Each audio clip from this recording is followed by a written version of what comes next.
Share করব আমি কি ফেস ওয়াশ ইউজ করি, কী কী প্রোডাক্ট ইউজ করি।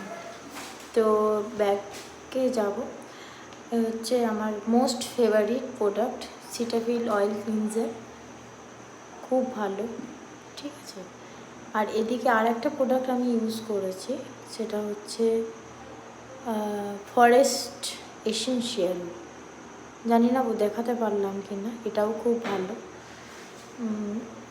এই একটা ফেস ওয়াশ আছে, ঠিক আছে, এও খুব ভালো। আর ফেস ওয়াশ একটা মেডিকেটেড ফেস ওয়াশ আছে, এই যে ডার্মাডিউ ফেস ওয়াশ, এও খুব ভালো ফেস ওয়াশ। অলরেডি আমি সিটাফিলে আর একটা ইউজ করে ফেলেছি, এই যে তাকে ফেলা হয়নি, এটা ফ্রি পেয়েছিলাম। আর কি কি ইউজ করি, মাঝে মাঝে স্ক্রাব করি, এই যে চক্কো স্ক্রাব আছে, এদিকে লাভাদ আছে গ্লুটাথিয়ন স্ক্রাব, আর এদিকে আছে প্লামের একটা বডি স্ক্রাবার, আর এটা এম কাফের আছে, এটাও বডি স্ক্রাবারই আছে। আর এটা মেকআপ রিমুভ করার জন্য এটা ইউজ করি। আর আমার মোস্ট ফেভারিট প্রোডাক্ট কী কী ইউজ করি সেগুলো আজকে আমি শেয়ার করব। আচ্ছা, নাইটে যদি শেয়ার করি, নাইটেরটা সিটাফিলের রেডিয়েন্ট হেলদি সিরাম, অসাধারণ।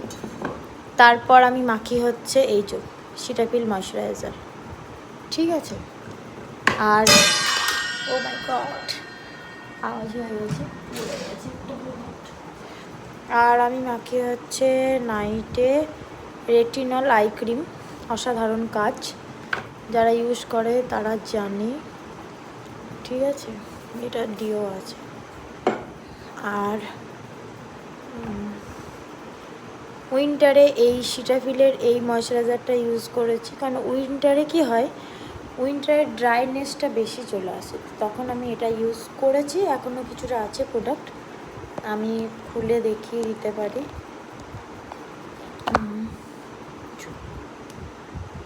হয়ে যাচ্ছে কি, সরি, এই যে এখনও কিছুটা আছে। আর সিটাফিলেরই সানস্ক্রিনটা ইউজ করি, এই সানস্ক্রিনটা খুব ভালো, মানে এই সানস্ক্রিনটা ওয়াটার রেজিস্ট্যান্ট, সোয়েট প্রুফ, মানে সোয়েট হলে গলে চলে যায় না, থাকে, চিপকে বসে থাকে। আর একটা ময়শ্চারাইজার ইউজ করেছি, খুব ভালো ময়শ্চারাইজার, এখন আছে সে, তাকেও মাঝে মাঝে মাখি, এই যে রিকোডের গোট মিল ময়শ্চারাইজার। তো এই হচ্ছে আমার স্কিন কেয়ার রুটিন।